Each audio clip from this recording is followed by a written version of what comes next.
Following last night's Democratic debate, Congresswoman Tulsi Gabbard is one of the most popular Google searches. One of Gabbard's most talked about moments happened when the Congresswoman from Hawaii took on Senator Kamala Harris to take her to task over her record when she served as California's Attorney General. Here's what both candidates had to say about their exchange post-debate.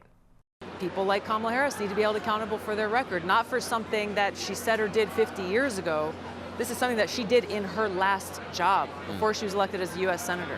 This is going to sound immodest, but I'm obviously a top-tier candidate, and so I did expect that I would be on the stage and take hits tonight because there are a lot of people that are trying to make the stage for the next debate.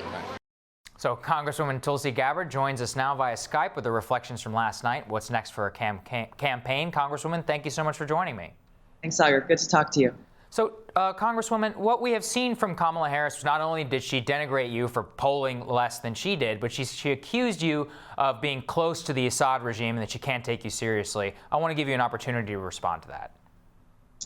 Honestly, it's pathetic that when confronted with the facts and the truth about her record that she claims to be proud of as a prosecutor, as Attorney General of California, all she can do is lob cheap smears. You know, the American people, voters, deserve better than this, especially when her whole campaign is predicated on being a champion for the people, being a champion for Black and brown people in this country who have been on the brunt end of racial injustice and an unjust criminal justice system for too long.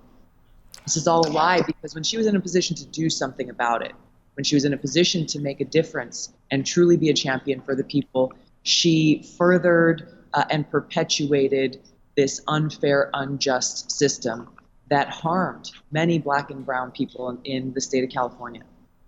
Congresswoman, you took the senator quite to task. I did notice, however, that you gave the former vice president a pass when we were talking about the Iraq war vote. Do you think that, is there a reason that you didn't take the opportunity to hit him on his record on these wars that you so vehemently oppose? He was wrong. He said he was wrong, and he's apologized for it more than once. That's the kind of reflection that I think is important for any one of our politicians who made that wrong and fateful decision to vote for the Iraq war that resulted in the deaths of over 4,000 of my brothers and sisters in uniform. I and every one of us, over 1 million service members who have deployed to the Middle East, who deployed to Iraq, have been on the receiving end, suffering the consequences of that decision that was made. This is why I'm so outspoken about how we have to end these wasteful regime change wars. It's why I won't apologize to anyone for doing whatever it takes to prevent more of my brothers and sisters in uniform from being sent to fight in these counterproductive, wasteful wars. Congresswoman, what is it about Senator Harris's candidacy that in particular offends you? Because I noticed that you've attacked her about her ability on Commander-in-Chief, on her record as Attorney General of California. Is there something specifically about her that you see as so objectionable in this race? No, this is nothing personal. This is about the American people having the facts and knowing the truth. And frankly, this is something, this issue of criminal justice reform that is impacting so many people in this country, and where we're seeing in Congress with the passage of the First Step Act, the prison reform bill, there is bipartisan agreement on the changes that we need to see in this country. And I think the American people need and deserve to know the truth, especially when you have someone like Senator Harris, who as a prosecutor, as an attorney general, was in a position to do something about this. She chose not to, and in fact, she made things worse for the people that she was charged to serve. So one of the most striking things I found from the debate was your closing statement. It reminded me almost of the 1964 campaign on that famous ad with Barry Goldwater. What is it about this current moment and the leadership and why you're running that you're so worried about an exchange of nuclear weapons? It was that event that happened in Hawaii last year that was a wake-up call, not just for us in Hawaii, but for the country. And for me personally, it was a major catalyst, a major reason why I decided to continue to escalate tensions, who continue to push us into this new Cold War, pushing us closer and closer to the brink of nuclear disaster. This is an existential threat. This is why it's so important to have the kind of leadership that I bring to de-escalate these tensions, to use diplomacy to walk us out of this new Cold War and work in a way that's cooperative, not based on conflict for our sake, for the safety of the American people, for peace in the world.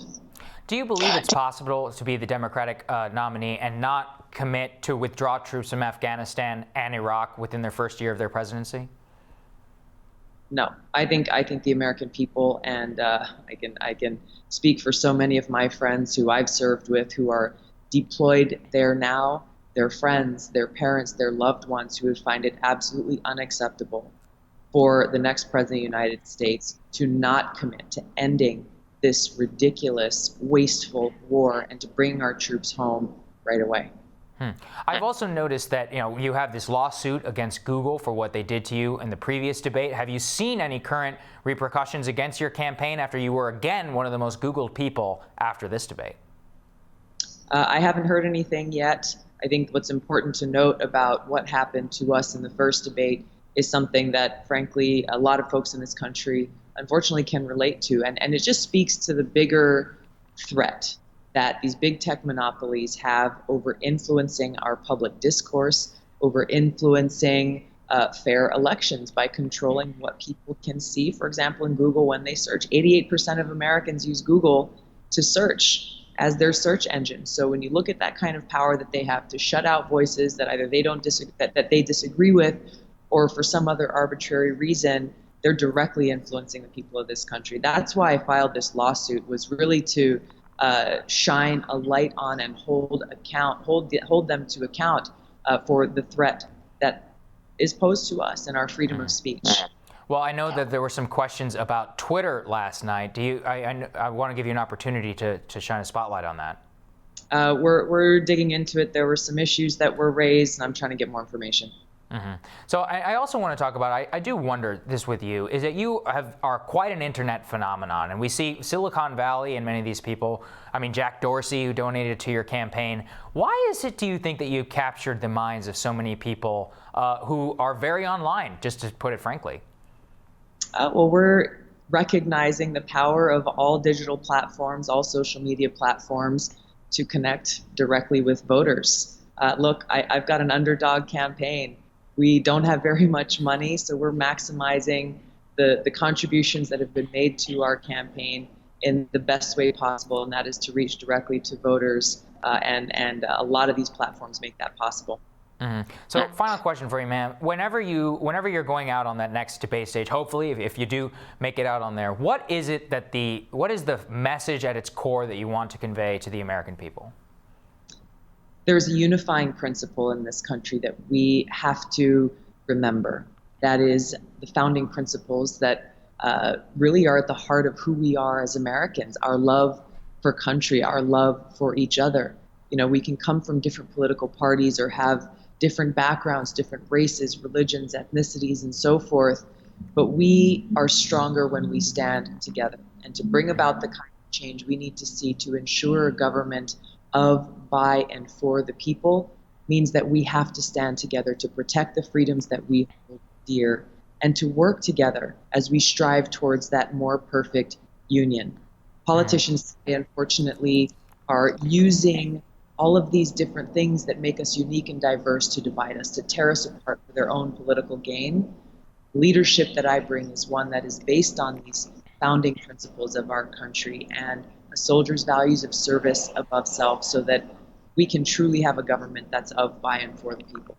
I know I said it was the last question, but I do have a tiny one left, which is there was some speculation that because you weren't attacking the former vice president that you might want to serve as his own vice president. Is it something that you would consider? No, I'm running for president, and I hope to serve as commander-in-chief.